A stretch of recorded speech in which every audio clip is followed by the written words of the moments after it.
Yan, magbibideo lang tayo ng Epson L5290. Yan, marami kasi nagtatanong nito kapag nire-reset nila, laging nagkaka-communication error or mga ibang error. Ayan, siguraduhin po kasing naka-install yung printer. Halimbawa, may driver sa laptop or computer at maayos ang pagkalagay ng USB cable. Kaya ito, tingnan natin, sasampulan natin. Ayan, napunta tayo dito. Ayan, naka-install naman. Ayan siya, naka-install. Ngayon, bago kayong mag-reset, bago i-open yung resetter, siguraduhin naka-off yung antivirus. Ayan, naka-turn off. Kapag ka nakapag-reset naman, i-turn on lang yan para mayroon naman tayong security. Ayan, close natin. Tapos, tingnan naman ulit kung may pending. Ayan, halimbawa, si Watt Printing. Ayan, wala namang pending. Ayan, punta tayo naman sa resetter. Halimbawa, ito yung resetter natin. Ayan, select natin yung 5290. Ayan, tapos minsan dito 5290 din, ayan. Ayan, 5290. Ayan, pagka dito, ayan, ayan, pwede nating i-check. Halimbawa, kahit hindi mo na i-check, check natin. Ayan, no, malapit na magpa-reset. Ngayon, minsan pagka pinipindot dito sa reset, nagkakaroon yan ng, halimbawa, yung naghahang yung resetter, naghahang. O kaya minsan naman, not responding, communication error, ayan. Kapag halimbawa nagawa niyo na yung lahat ng pinapagawa, yung pending, nakasaksak yung USB, naka-install naman yung printer.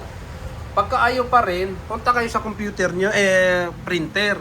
Dito niyo titingnan sa may settings. Kailangan nakasit dito yung USB. Kasi baka kasi ginagamit itong printer pang cellphone, naka-wifi na halimbawa connection, nagpo-print kayo gamit ang cellphone or laptop na naka-wifi, walang cable, walang USB cable.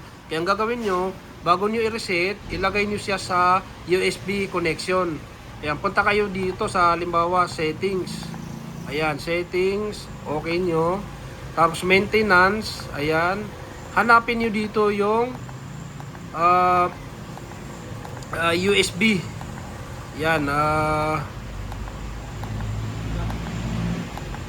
USB. Wala dito sa ano, back tayo, back. Ayan, maintenance, printer setup, ayan, network. Ayan, hanapin nyo dito.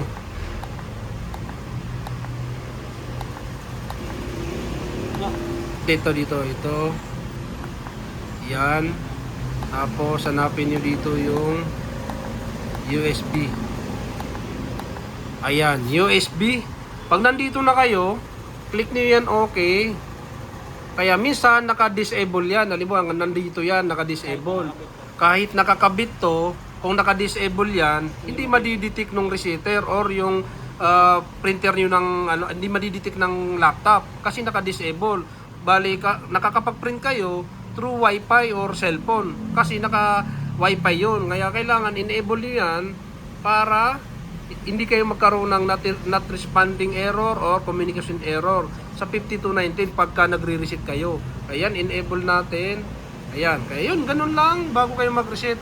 Kaya yun, sana kung nakatulong yung video, huwag niyo pong kalimutan i-like, i-share yung ating video. Maraming salamat.